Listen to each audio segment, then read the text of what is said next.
Hello வணக்கம். வணக்கம். எல்லாருக்கும் வணக்கம். இது உங்கள் சிவகாமி ஸ்போக்கன் இங்கிலீஷ் கிளாஸ். இன்றைக்கி வந்து 19 நாள் டே 19க்கான கிளாஸ் பார்க்க போகிறோம். ஸோ டே 19க்கான கிளாஸ் என்ன அப்படின்னா, நம்ம ஆல்ரெடி என்ன பார்த்துருக்கோம் இது வரைக்குமே, சிம்பிளாக ஒரு சென்டென்ஸை சொல்லணும். அதில் 2 டைப் பார்த்தோம்.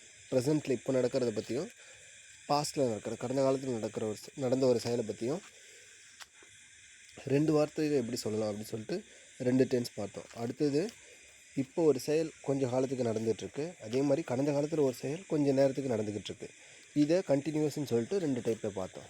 அடுத்தது வந்து பர்ஃபெக்ட் டென்ஸ் அப்படின்னு சொல்லிட்டு எக்ஸாக்டாக அந்த டைமை மென்ஷன் பண்ணக்கூடிய ஒரு சில டென்ஸ்லாம் பார்த்தோம்.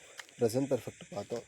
ஸோ நேற்று அதில் வந்து அந்த ஃபார்மேட் என்னென்னு பார்த்தோம்னா, ஹேவு, ஹேஸு, ஹேவு இல்லைனா ஹேஸு, அதுக்கும் பக்கத்தில் வெர்போட தேர்ட் ரோவில் இருக்கக்கூடிய அந்த பாஸ்ட் பார்ட்டிசிபிள் அப்படின்ற வெர்போட ஃபார்ம்.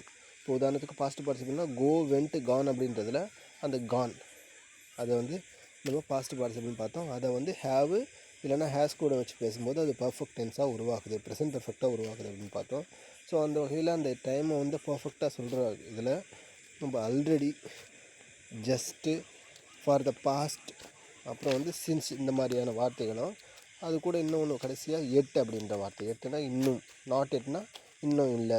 உதாரணத்துக்கு சாப்பிட்டியா அப்படின்னு கேட்கும்போது இல்லை இன்னும் இல்லை அப்படின்னு சொல்லுவோம்ல, அப்போ இன்னும் இல்லை அப்படின்னா நாட் எட்டுன்னு அர்த்தம். அதே மாதிரி சாப்பிட்டியா அப்படின்னு கேட்கும்போது ஏற்கனவே சாப்பிட்டேன், அப்போ ஆல்ரெடி ஐ ஏட் அப்படின்னு சொல்லுவோம்ல, அது ஒன்று. அதே மாதிரி சாப்பிட்டியா அப்படின்னு கேட்குறாங்க, இப்போ தான் சாப்பிட்டேன் அப்படின்னு சொல்லும்போது ஜஸ்ட் ஐ ஏட், இப்போ தான் சாப்பிட்டேன் அப்படின்னு சொல்லலாம். அதே மாதிரி ஃபார் த பாஸ்ட், இப்போது ஒரு 2 நாளாக நான் சாப்பிடவே இல்லை, I didn't eat for the past 2 days அப்படின்னு சொல்லும்போது கடந்த 2 நாளாக நான் சாப்பிடவே இல்லை. அதே மாதிரி சின்ஸு, இப்போது போன திங்கட்கிழமையிலேருந்து நான் ஸ்கூலுக்கே போகலை, ஐ did not go to school for since last Monday, அப்படி கடந்த திங்கட்கிழமையிலேருந்து நான் ஸ்கூலுக்கே போகல அப்படின்லாம் சொல்லிட்டு இருப்போம்ல. ஸோ இப்போ நான் இந்த உதாரணம் சொன்ன பாருங்களேன், ஐ டிடன்ட் ஈட்டு, ஜஸ்ட் ஐ ஏட்டு, அப்புறம் ஆல்ரெடி ஐ ஏட், அப்புறம் இப்போ ஃபார் த பாஸ்ட் வச்சு சொன்னால, இதெல்லாம் நான் வந்து பேச்சு வழக்கில் நம்ம அப்படியே பேசும்போது கிராமர் மிஸ்டேக்லாம் இல்லாமல் அப்படி சிம்பிளாக நான் சிம்பிள் ப்ரெசென்ட்டில் வச்சு 2 வார்த்தையில் வச்சு அந்த already, just, for the past, since, yet, இந்த வார்த்தையெல்லாம் சொல்லியிருப்பேன். ஆனால் இந்த வார்த்தைகள் எல்லாமே நம்ம பேச்சு மொழியில் நம்ம சிம்பிள் ப்ரெசன்டென்ஸில் யூஸ் பண்ணினாலும் அது என்ன எடுத்துக்க மாட்டாங்க. ஆனால் நம்ம ரிட்டன் இங்கிலீஷ்னு வரும்போது நம்ம இது வந்து அதில் வந்து அந்த சிம்பிள் பாஸ்ட் டென்ஸில் இந்த வார்த்தைகளெல்லாம் யூஸ் பண்ணக்கூடாது. ஏன் அப்படின்னு கேட்டிங்கன்னா, கிராமர் ரூல் படி இந்த ப்ரெசன்ட் பர்ஃபெக்டில் மட்டும்தான் already, just, for the past, since, yet, இந்த மாதிரியான வார்த்தைகளை நம்ம வச்சு யூஸ் பண்ணணும். சரிங்களா? பேச்சு மொழியில் நம்ம யூஸ் பண்ணிக்கலாம். பட் கிராமர் ரூல் படி பார்த்தோம்னா இதெல்லாம் வந்து சிம்பிள் பாஸ்ட்டு கூட யூஸ் பண்ணக்கூடாது, ப்ரெசன்ட் பர்ஃபெக்டில் மட்டும்தான் நம்ம யூஸ் பண்ணிக்கணும். சரிங்களா? அடுத்தது பாருங்களேன். இப்போ நான் ஒரு உதாரணத்துக்கு ஒன்று சொல்கிறேன். 3 நாளுக்கு முன்னாடி தான் நாமக்கல்ல இருந்து வந்தான். உன் பையன் எங்கப்பா? இப்போது உங்கள் அப்பா கிட்டே பக்கத்து வீட்டுக்காரங்க கேட்குறாங்க, எங்கப்பா உங்கள் பையனை ரொம்ப நாளாக காணவே காணோம், அவன் எங்கே ஆளே காணோம், எங்கே போனான் ஒரு 3 நாளாக அப்படின்னு கேட்கும்போது, ஒரு வாரமாக காணுமே, எங்கே போயிருந்தான் அப்படின்னு கேட்கும்போது, அவன் ஊருக்கு போயிருந்தான், ஆனால் இப்போ ஒரு 3 நாளைக்கு இப்போ வந்துட்டானா அப்படிங்கிறவங்க, அவன் வந்துட்டான், ஒரு 3 நாளைக்கு முன்னாடி தான் வந்தான் நாமக்கல்லேருந்து, ஒரு 3 நாளைக்கு முன்னாடி தான் நாமக்கல்லேருந்து வந்தான் அப்படின்னு சொல்லும்போது, இப்போ இங்கே இந்த 3 நாளைக்கு முன்னாடி அப்படிங்கும்போது 3 days எகோ அப்படின்னு வந்துடும். இப்போ எகோன்ற வார்த்தை வந்து ஒரு குறிப்பிட்ட காலப்பகுதியிலேருந்து அதனுடைய முன்னாடி டைம் பீரியடை மென்ஷன் பண்ணுதா. இப்போ 3 days எகோனா 3 நாளைக்கு முன்னாடி தான் ஹி கேம் ஃப்ரம் நாமக்கல் அப்படின்னு சொல்லலாம். சரிங்களா? 3 நாளாக நாமக்கல்லேருந்து 3 நாளைக்கு முன்னாடி தான் நாமக்கல்லேருந்து வந்தான்னு சொன்னேன். ஆனால் 3 நாளாக எங்கே போயிருந்தான்? அவனுக்கு கடந்த 3 நாளாக எக்ஸாம் இருந்துச்சு. போன 3 நாளாக நாமக்கல்ல எக்ஸாம் இருந்துச்சு. For the past 3 days he had an exam in Namakkal அப்படின்னு சொல்லும்போது, அவனுக்கு கடந்த 3 நாளாக நாமக்கல்ல எக்ஸாம் இருந்துச்சு, அதனால் எக்ஸாம் அட்டன் பண்ண போயிருந்தான். இப்போ எக்ஸாம் முடிஞ்சிருச்சு, இப்போ 3 நாளைக்கு முன்னாடி தான் வந்தான் அப்படின்னு சொல்லலாம். சரிங்களா? இந்த 3 நாளைக்கு முன்னாடி அந்த குறிப்பிட்ட ஒரு காலப்பகுதிக்கு முன்னாடின்னு சொல்லும்போது எகோன்ற வார்த்தையும், அப்போது 3 நாளா ஒரு குறிப்பிட்ட காலப்பகுதியை, இப்போ 5 வருடமா, 2 மாதமா, அப்புறம் தொடர்ந்து ஒரு 10 மணி நேரமா, ஃபார் த பாஸ்ட் 10 hours, கடந்த 10 மணி நேரமா, கடந்த 10 வருஷமா, போன 10 வருஷமா. பேச்சு மொழிகளை எப்படி சொல்லுவோம்? பேச்சு வழக்கில் நம்ம பேசும்போது போன 10 வருஷமாக அவர் ஆளவே காணோம், அந்த ஊர்லேயே அவர் எங்கேயோ வெளில போயிட்டார் அப்படின்னு சொல்லுவோம்ல. அதுக்கு அடுத்தது ஒரு 8 மணி நேரமாக இந்த ஊரில் எந்த சத்தமுமே கேட்கல, என்னாச்சுன்னே தெரியல அப்படின்னு சொல்லுவோம்ல.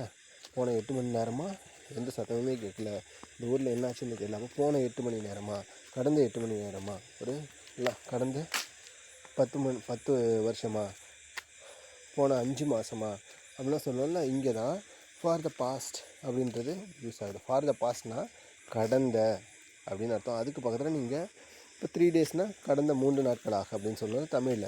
அதுதான் வந்து ஃபார் த பாஸ்ட் 3 days அப்படின்னா கடந்த 3 நாட்களாக. அதே மாதிரி வந்து ஃபார் த பாஸ்ட் 3 monthsனால் கடந்த 3 மாதங்களாக அப்படின்னு தமிழில் சொல்லுவோம். சரியா? ஸோ அதே மாதிரி இப்போ அடுத்தடுத்த சென்டென்ஸ்னால் என்னென்னு பார்க்கலாம். இப்போ பாருங்களா, இப்போது எவ்வளவு காலமாக அப்படின்னு கேட்டால், இப்போ நான் இந்த வார்த்தையெல்லாம் என்னன்னு சொன்னேன் லாஸ்ட்டில் பார்க்கும்போது, ஹவு லாங் அப்படின்னு கேட்டால், இப்போ எவ்வளவு காலமாக அப்படின்னு கேட்டால், ஹவு லாங்குன்னா நீங்கள் லாங் வச்சுட்டு ரொம்ப நீளமாக அப்படின்னு இது பண்ணக்கூடாது, அசியூம் பண்ணக்கூடாதுன்னு சொன்னால், இப்போது ஹவு லாங் அப்படின்னா எவ்வளவு காலமாக அப்படின்னு அர்த்தம். காலம், ஹவு லாங்னா அந்த ஒரு சென்டென்ஸ், அந்த செட் ஃப்ரேஸே எப்படின்னா எவ்வளவு காலம்னு அர்த்தம். சரிங்களா? அப்போது ஹவு லாங்னா எவ்வளவு காலமாக. How long have you been in Madurai அப்படின்னு கேட்டாங்கன்னா, நீ எத்தனை மதுரையில் இருந்தேன்னு சொல்கிறல, நீ எத்தனை வருஷமாக மதுரையில் இருந்த அப்படின்னு கேட்கும்போது, அப்போது how long have you been in Madurai, how long have you been in Chennai, how long have you been in London, நீ எத்தனை வருஷமாக லண்டன் இருந்த.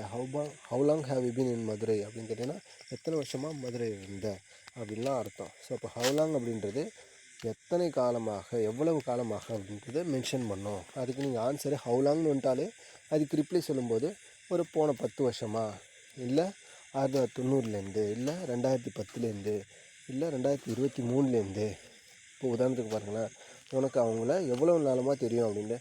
இப்போ இன்பான்னு ஒருத்தவங்க இருக்காங்கன்னா, மேடம் ஒருத்தவங்க இருக்காங்கன்னா, அவங்கள உங்களுக்கு எவ்வளோ காலமாக தெரியும் அப்படின்னு கேட்டிங்கன்னா, எனக்கு இன்பா மேடம் இருக்காங்க, அவங்கள வந்து கடந்த 3 வருடமாக தெரியும் அப்படின்னு கேட்டிங்கன்னா, for the past 3 years I have known her அப்படின்னா, ஐ ஹாவ் நோன் இன்பா அப்படின்னா, இன்பா அப்படின்றவங்கள வந்து எனக்கு கடந்த 3 வருடமாக தெரியும் அப்படின்னு அர்த்தம்.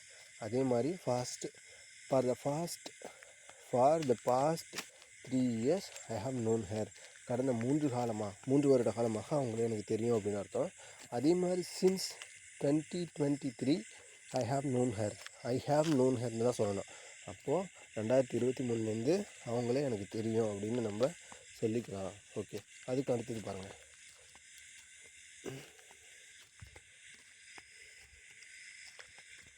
அப்போ அதுக்கு அடுத்தது வந்து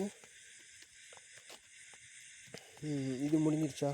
அப்போது நம்ம இந்த பர்ஃபெக்டாக டைம் சொல்லும்போது இந்த ஹவு லாங் அப்படின்ற ஒரு கொஸ்டின் வரும்போது அதுக்கு ஆன்சராக வந்து ஃபார் த பாஸ்ட்டு சின்ஸ் அப்படின்ற வார்த்தைகள்லாம் யூஸ் ஆகும். இந்த ஃபார் த பாஸ்ட்டும் சின்ஸும் எப்போவுமே வந்து ப்ரெசன்ட் பர்ஃபெக்டில் மட்டும்தான் நம்ம யூஸ் பண்ணுவோம்னு சொன்னோம். ஓகேங்களா? அதே மாதிரி எக்ஸாக்டாக ஒரு செயல் நடந்திருக்கு கடந்த காலத்தில், அது வந்து எப்போ நடந்துச்சு அப்படின்னு சொல்லிட்டு துல்லியமாக சொல்லும். இந்த டைம் பீரியட்லாம் ஒரு குறிப்பிட்ட காலப்பகுதியில் தான் நடந்துச்சு அப்படின்னு சொல்லலாம். அதுதான் பாஸ்ட் டென்ஸ்னு சொன்னேன். அந்த பாஸ்ட் டென்ஸை தான் நான் 2 வார்த்தையை வச்சு பேசலாம். ஒன்று வந்து சப்ஜெக்ட்டு, அந்த சப்ஜெக்ட் செய்கிற செயல் வெர்பு அப்படின்னு சொல்லிட்டு S+V அப்படின்ற பேட்டர்னில் ஒரு செயலை பற்றி, நடந்து முடிஞ்ச செயலை பற்றி பேசலாம் அப்படின்னு சொன்னேன். உதாரணத்துக்கு பாருங்களேன், நேற்று நீ எங்கே போன அப்படின்னு கேட்குறாங்க.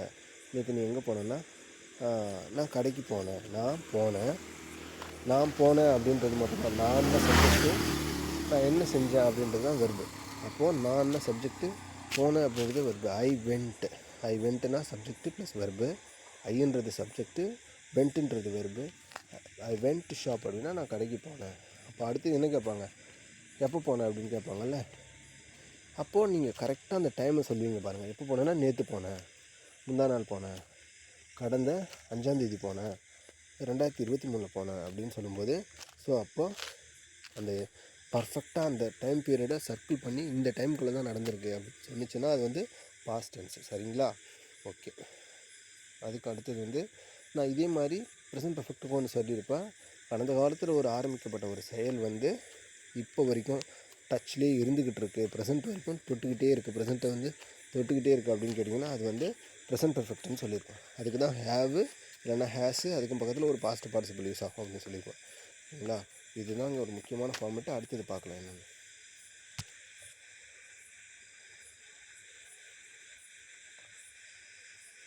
இப்போ பாருங்கள், இப்போது ரெண்டாவது கேள்வி சின்ன ஒரு பதில்.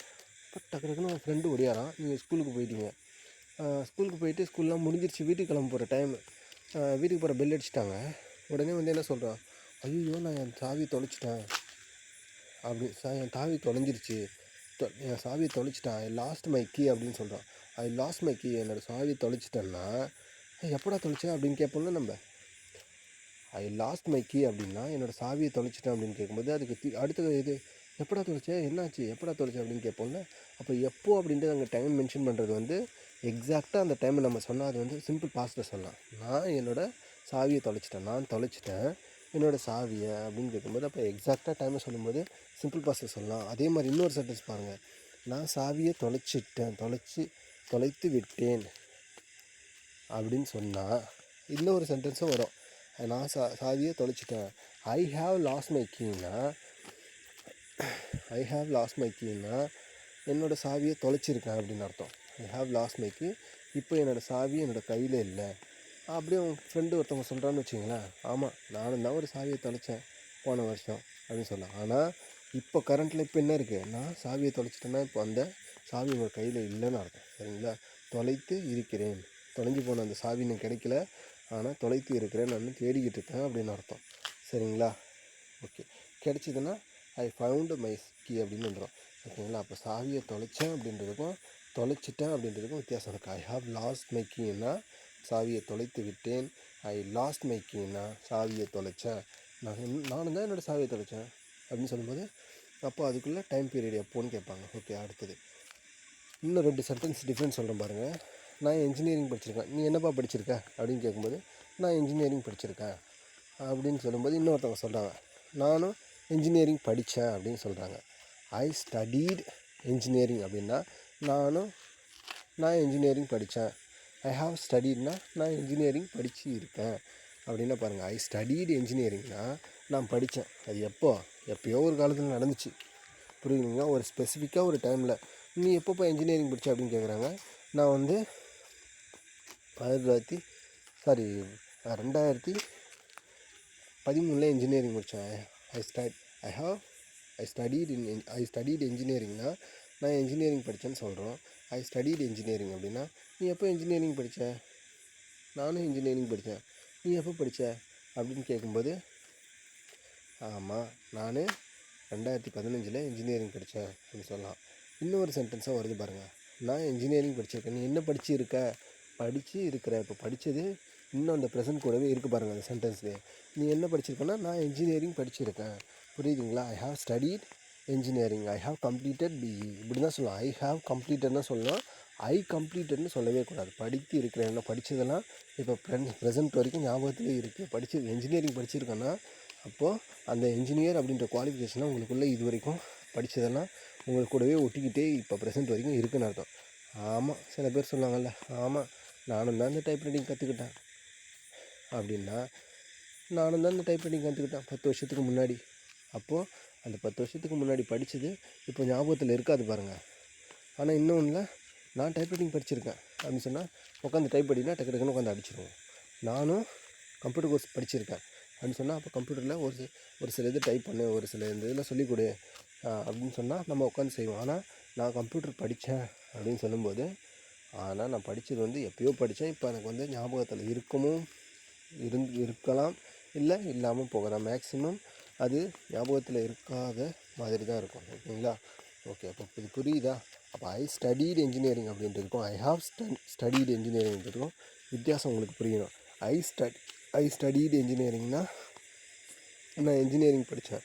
அதுக்குள்ளே கேள்வி எப்போ படித்தேன் அப்படின்னா அப்போ அது சிம்பிள் பாஸ்ட் டென்ஸ். 2 வார்த்தையை வச்சுக்கிட்டு கடந்த காலத்தில் நடந்த ஒரு செயலை சொல்கிற ஒரு சென்டென்ஸ் ஆகிருக்கும். ஐ ஹாவ் ஸ்டடிட் இன்ஜினியரிங்னா கடந்த காலத்தில் படித்து இருக்கிறது இது வரைக்கும் ப்ரெசென்ட்டில் டச்சில் இருக்கும். அப்போ ஐ ஹாவ் ஸ்டடிட்னா நான் இன்ஜினியரிங் படிச்சிருக்கேன்னு அர்த்தம். சரிங்களா?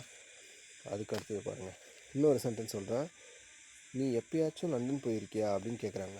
Have you ever been to London? நீ எப்போயாச்சும் அந்த செயலை செஞ்சுருக்கியா? லாஸ்ட் கிளாஸில் பார்த்தோம்ல, நீ எப்போயாச்சும் அவனை சந்திச்சிருக்கியா?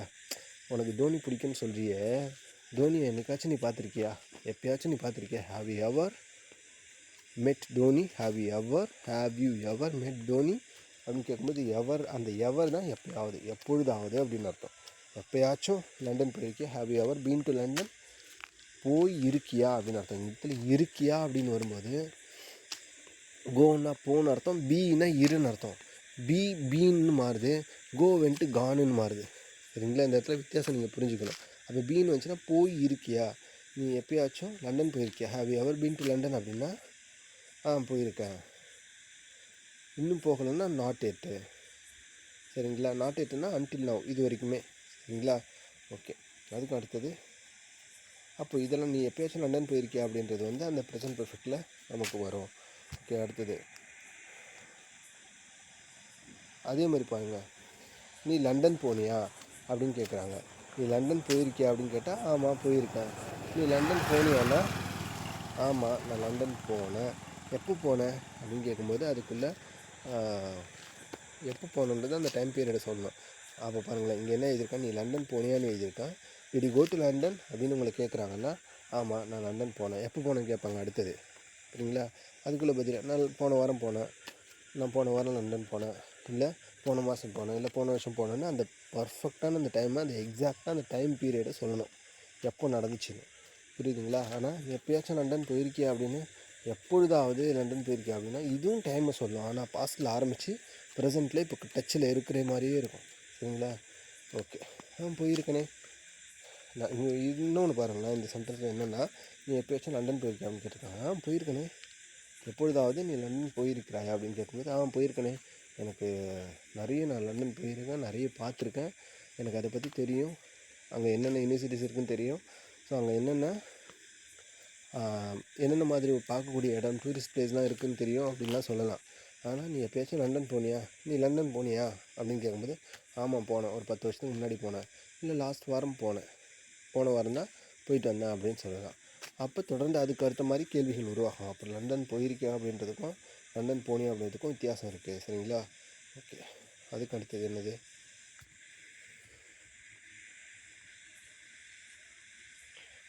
ஒரு நிமிஷம் அப்படியே லைனில் இருங்க. அடுத்தது, we have lived in Madras for the past 3 years. நாங்கள் மெட்ராஸில் இப்போல்லாம் சொல்லுவாங்கள்ல, நாங்கள்லாம் மெட்ராஸ்லேயே தான் இருக்கிறோம் 10 வருஷமாக, 30 வருஷம், 40 வருஷமாக நாங்கள்லாம் மெட்ராஸ்லேயே தான் வாழ்கிறோம், மெட்ராஸ் தான் எங்கள் பூர்வீகம் அப்படின்னு சொல்லுவாங்கள்ல. அப்படி சொல்லும்போது நாங்கள் மெட்ராஸில் தான் கடந்த 3 வருஷமாக இருக்கிறோம் அப்படின்னு சொல்லும்போது, கடந்த 3 மாதங்களாக 3 வருடமாக நாங்கள் மெட்ராஸில் தான் குடியிருக்கிறோம் அப்படின்னு சொல்லும்போது, we have lived in Madras for the past 3 years. கடந்தன்னு வருதுன்னா கடந்த ஒரு குறிப்பிட்ட நாட்களில் காலமாக, கடந்த ஒரு குறிப்பிட்ட காலமாக நாங்கள் அங்கே தான் ஒரு செயலை செய்கிறோம், அங்கே தான் இருக்கிறோம். we have lived in Madras for the past 3 yearsனால் நாங்கள் கடந்த 3 வருடமாக சென்னையில் தான் வாழ்ந்துக்கிட்டு இருக்கோம் அப்படின்னு அர்த்தம். அங்கே பாருங்கள். அப்படி இன்னொன்று, நாங்கள் மெட்ராஸில் குடியிருந்தோம் அப்படின்னு வருது. நீங்கள் மெட்ராஸில் குடியிருந்தீங்களா? பார்த்தா அப்படி தொடவே இல்லையே. அப்போ அடுத்தது கேட்பாங்க, எத்தனை வருஷமாக மெட்ராஸில் இருந்தீங்க அப்படின்னு கேட்கும்போது ஆமாம் 3 வருஷமாக நாங்கள் மெட்ராஸில் இருந்தோம் அப்படின்னு அர்த்தம். ஆனால் நாங்கள் 3 வருஷமாக மெட்ராஸில் இருந்தபோது அந்த செயல் முடிஞ்சிருச்சு. ஏற்கனவே இருந்தோம், ஆனால் இப்போ எங்கே இருக்கோம், இப்போ அந்த இடத்துல இருக்காமல் வேறு எங்கேயும் இருக்கோம் அப்படின்ட்டு தான் சொல்ல முடியும். ஆனால் மேலே உள்ள சென்டென்ஸ் பாருங்கள், நாங்கள் மெட்ராஸில் கடந்த 3 வருஷமாக குடியிருக்கிறோம் அப்படின்னு சொன்னால் இப்பயும் அந்த ப்ரெசண்ட்டில் அந்த 3 வருஷத்துலேருந்து ஆரம்பித்து இப்போ கரண்ட்டில் இது வரைக்குமே அங்கே தான் அவங்க இருப்பாங்க. அப்போது நாங்கள் கடந்த 3 வருடமாக மெட்ராஸில் தான் குடியிருக்கோம் அப்படின்னு சொன்னால், இப்போ மெட்ராஸில் போயிட்டு அவங்க சொன்ன இடத்துல பார்த்தா அவங்க அங்கே இருப்பாங்க. ஆனால் நாங்கள் மெட்ராஸில் 3 வருஷமாக குடியிருந்தோம் அப்படின்னு சொன்னால் இப்போ அவங்கள தேடி அங்கே போனால் அங்கே இருக்க மாட்டாங்க, ஏன்னா குடியிருந்தோம் அப்படின்னு சொல்லிட்டாங்க. அப்போ போயிட்டு அவங்க இவங்க இப்போ வேறு எங்கேயோ ஒரு இடத்துல இருப்பாங்க அப்படின்னு சொல்லலாம். சரிங்களா? ஓகே. அதுக்கு அடுத்தது அதே மாதிரி தான் இன்னொரு சென்டென்ஸ். அப்போது நான் ஜப்பான் போயிருக்கேன் அப்படின்னு சொன்னால் நான் ஜப்பான் போயிருக்கேன் அப்படின்றதுக்கும் நான் ஜப்பான் போனேன் அப்படின்றதுக்கும் அப்படின்னு வித்தியாசம் இருக்குது. ஐ வென்ட் டு ஜப்பான் அப்படின்னா நான் ஜப்பான் போனேன் அப்படின்னா அடுத்த கொஸ்டின் என்ன வரும் உடனே, எப்போ போனேன், யார் கூட போனேன், எதுக்காக போனேன் அப்படின்னு வரும். அப்போ அதில் ஒரு கொஸ்டினாக வந்து எப்போ போனேன் அப்படின்னு வரும். ஆனால் நீ ஜப்பான் போயிருக்கியா அப்படின்னு கேட்கும்போது ஆமாம் நான் ஜப்பான் போயிருக்கேன், I have been to Japan அப்படின்னு சொல்லலாம்.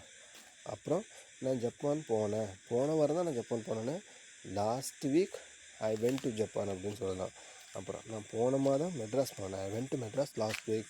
நான் மெட்ராஸ் போயிருக்கேன், I have been to Madras, I have been to Madras. அது I have gone to he has gone to மெட்ராஸ்னா அவன் மெட்ராஸ் போயிருக்கிறான்னு அர்த்தம்.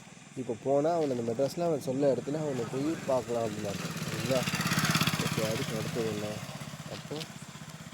அப்போ ஒரு செயலை நீங்கள் எப்போ செஞ்சீங்க, அந்த குறிப்பிட்ட காலப்பகுதியில் செஞ்சீங்களா, அது எந்த காலப்பகுதின்னு சொல்லிட்டு சிம்பிள் ப்ரெசன்ட் சொல்லலாம். சிம்பிள் ப்ரெசன்ட்னா ஒரு சப்ஜெக்ட் இருக்கும், ஒரு வெர்பு இருக்கும். சப்ஜெக்ட்னால் நம்ம யாரை பற்றி பேசுகிறோமோ அது சப்ஜெக்ட்டு, அவங்க என்ன செயல் செஞ்சாங்களோ அதுதான் வெர்பு. அதே மாதிரி ஒரு ஹேஸு இல்லைன்னா ஹேவு, அதுக்கு பக்கத்தில் ஒரு பாஸ்ட் பார்ட்டிசிபிள் இதெல்லாம் வந்துச்சுன்னா இது வந்து பெர்ஃபெக்ட் டென்ஸு. இப்போ அதில் ப்ரெசென்ட்டில் இப்போ நடக்கக்கூடிய இந்த காலப்பகுதியை சொல்லணும் துல்லியமாக. ஓகே, உங்களுக்கு ரொம்ப புரிஞ்சிருக்கும்னு நினைக்கிறேன் ரெண்டுமே. இதுக்கான நிறைய எக்ஸாம்பிள்ஸை வந்து நெக்ஸ்ட் கிளாஸில் பார்க்கலாம். ஓகேங்களா? Bye, take care. we will meet tomorrow at around 7:30 p.m. Bye. Okay, take care.